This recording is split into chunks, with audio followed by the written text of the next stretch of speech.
বিসমিল্লাহির রহমানির রহিম। আসসালামু আলাইকুম। কেমন আছেন সবাই? আশা করি ভালো আছেন।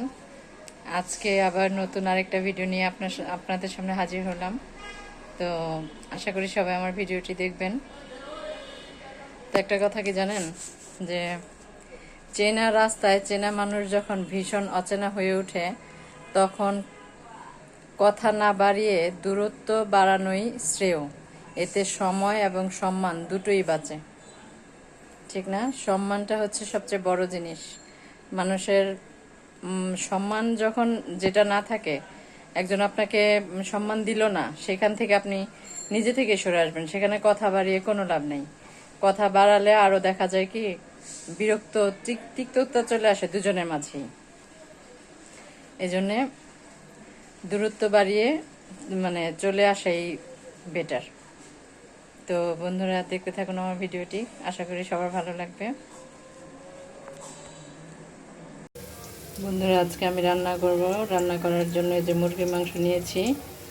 মুরগির মাংস রান্না করব আজকে। মুরগির মাংস রান্না করার জন্য এবার কড়াইয়ের মধ্যে আমি আগে দিয়েছি হলো আপনার এলাচ, দারচিনি আর লবঙ্গ দিয়ে, তারপরে এটা একটু ভেজে তারপরে পেঁয়াজটা ছেড়ে দিচ্ছি। পেঁয়াজটা একটু ভাজা ভাজা হলে পরে আদা রসুনের পেস্ট, তারপর ধনিয়ার গুঁড়া, জিরার গুঁড়া, হলুদের গুঁড়া সব কিছু দিব। তো আজকে অনেকটা ঠান্ডা, আজকে ভালোই বৃষ্টি হয়েছে, অনেকটা ঠান্ডা পড়ছে। এই জন্য ভাবলাম একটু মুরগির মাংস, কষা কষা মুরগির মাংস করি, আর হয়তো আপনার আমডাল করব, আর মুরগির মাংসটা কষা কষা করব। এখানে আমি আদা রসুনের পেস্ট দিয়ে একটু ভাজা ভাজা করে নিলাম। আদা রসুনের পেস্টটা ভাজা করে নিলাম, এতে ফ্লেভারটা ভালো আসে। আদা রসুনের যে একটা কাঁচা কাঁচা গন্ধ থাকে না, সেটা থাকে না একটু ভাজা ভাজা করে নিলে পেঁয়াজের সাথে। এখন আমি হালকা একটু পানি অ্যাড করছি যেন লেগে না যায়। একটু পানি দিয়ে দিলাম। এখন এখানে এক এক করে আমি সব মশলা দিয়ে দেব। কাঁচামরিচের ঝাল দিব। কাঁচামরিচের ঝালটা ভালো। গুঁড়ামরিচের ঝালটা আমাদের ঘরের সবাই বেশি একটা পছন্দ করে না, এই জন্য আমি এখানে কাঁচামরিচের ঝাল দিব। আর গুঁড়ামরিচটা দিব হালকা কালারের জন্য। এই দেখুন, এখানে আমি সব কিছু হলুদের গুঁড়া, অল্প একটু মরিচের গুঁড়া, তারপর ধনিয়ার গুঁড়া, জিরার গুঁড়া সব কিছু দিয়ে নিছি। এখন এখানে আমি স্বাদ মতো লবণ অ্যাড করব। স্বাদ মতো লবণ অ্যাড করে হালকা একটু পানি দিয়ে দিব যেন এটা কষে। মশলাটা মাংসের ক্ষেত্রে, তরকারির ক্ষেত্রে, যে কোনো ক্ষেত্রে দেখবেন যদি ভালো করে কষান আপনি, তাহলে সেটা স্বাদ দ্বিগুণ বেড়ে যায়। যত কষাবেন তত আপনার তরকারির স্বাদটা বেড়ে যাবে। লেগে যাচ্ছে, আমি এখন হালকা একটু পানি অ্যাড করে দিলাম। পানিটা হবে কি মশলাটা ভালো করে কষবে। তো মশলাটা ভালো করে কষুক। দেখুন সবাই,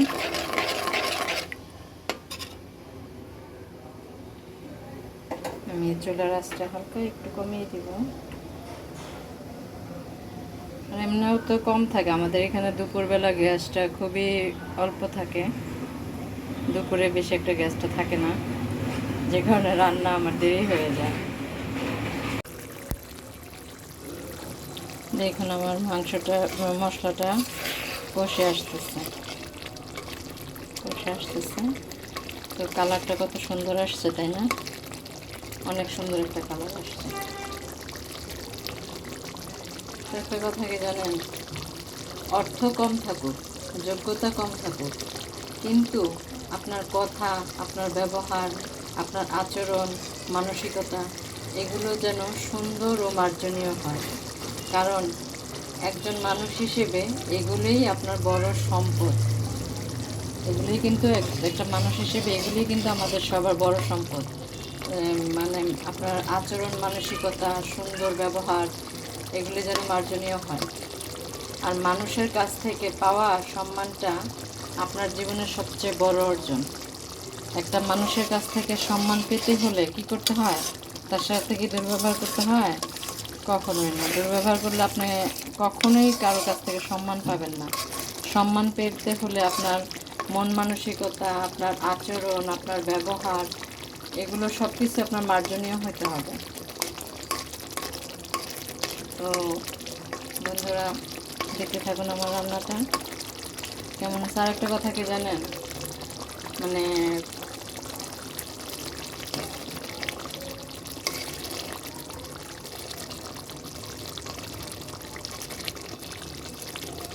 এটা আমি পুরুষদের ক্ষেত্রেই বলবো, একজন পুরুষ কখনো নারীর মতো অনুভূতি প্রকাশ করতে পারে না, বরং একজন নারীকে কিভাবে নিরাপদ কিংবা যত্নে রাখতে হয় সেই দিকে পুরুষের বেশি খেয়াল থাকে।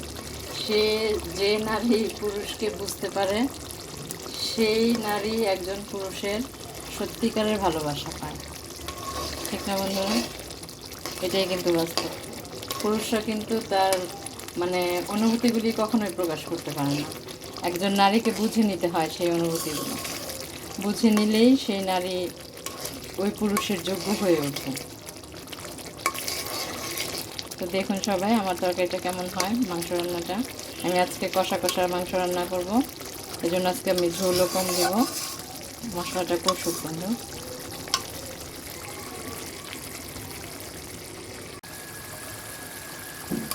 দেখুন আমার তরকারিটা কতটুকু কষে আসছে, দেখছেন? কি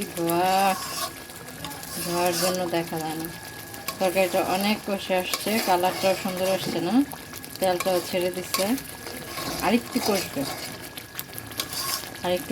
আরেকটু কষানো হলে পরে এর মধ্যে আমি মাংসটা ছেড়ে দেব।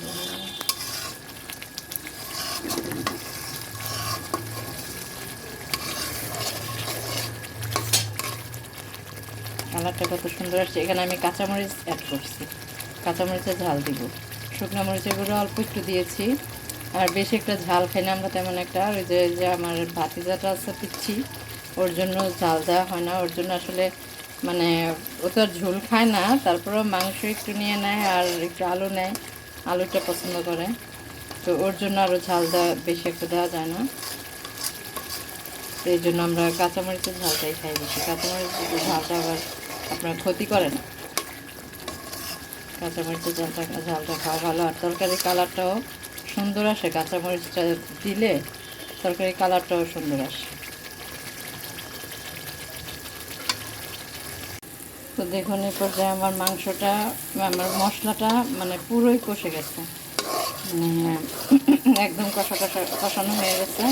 এখন আমি এর মধ্যে মাংসটা ছেড়ে দেবো। আজকে মাংসটা ভাজিনি, মাংসটা না ভেজেই রান্না করব, যেহেতু ওই যে কষা মাংস করবো এই জন্য মাংসটা ভাজা হয় নাই। তো মাংসটা ঢেলে দেবো এখন আমি। মাংসটা মশলাটা কত সুন্দর হয়েছে না, কালারটা কত সুন্দর আসছে দেখুন। এই যে আমি মাংসটা দিয়ে দিলাম। মাংসটা এই পর্যায়ে আমার কষতে থাকবে,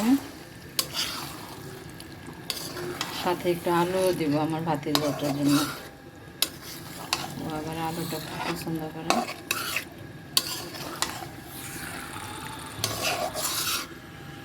কালারটা কত সুন্দর আসছে তাই না বন্ধুরা?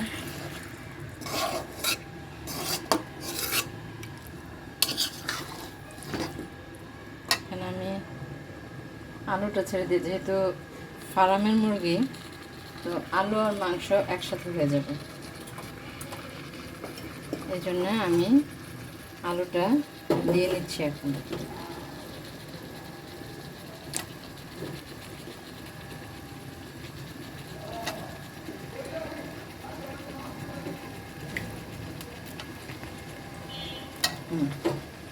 আলুটা দেওয়া শেষ। এখন আলু আর মাংস একসাথে, এই মাংসটা না ভাজলে হয় কি জানেন, এই মাংস থেকে এই পানি ছাড়ে, সেই পানি দিয়ে আমার মাংস কষানো হয়ে যাবে। এখন আমি এটা ঢেকে দিব। ঢেকে দিলে মাংসটা সুন্দর কষে যাবে। আমি বেশি একটা ঝোল অ্যাড করবো না আজকে, এটাকে কষা কষাই রাখবো।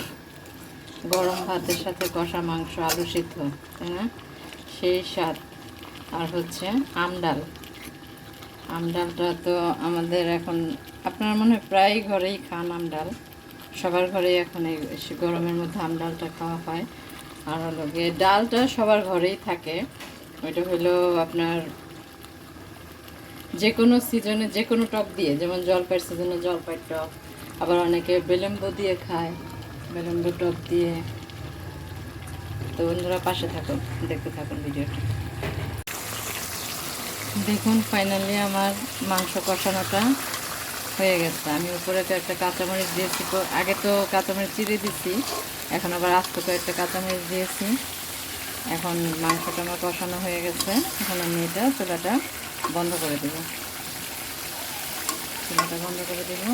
আমি কিন্তু এখানে কোনো ঝোল অ্যাড করিনি। এই যে মাংস থেকে যে পানি উঠছে ওই পানিটা দিয়েই আমি কষাইছি। এখানে আমি আর কোনো ঝোল অ্যাড করব না। তো চুলাটা বন্ধ করে দিই।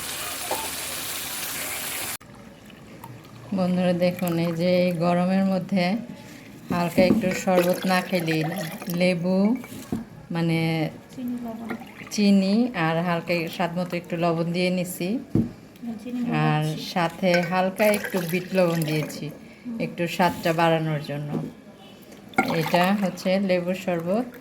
এটাই রান্না করতে করতে খুব গরম লাগতেছে তো দুপুরবেলা, এই জন্যে এই শরবতটা বানালাম। এখন এই শরবতটা ঘরে সবাই খাবো।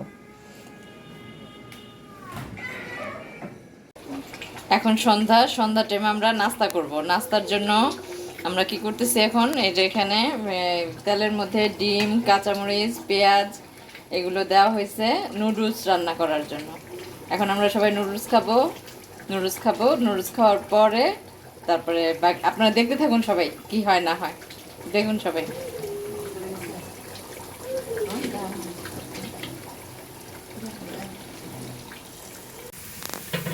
তো এই পর্যায়ে আমি এখন আলু ভাজি করতেছি। এটা হচ্ছে আপনার রুটি দিয়েও খাওয়া যায়, আবার ভাত দিয়েও খাওয়া যায়।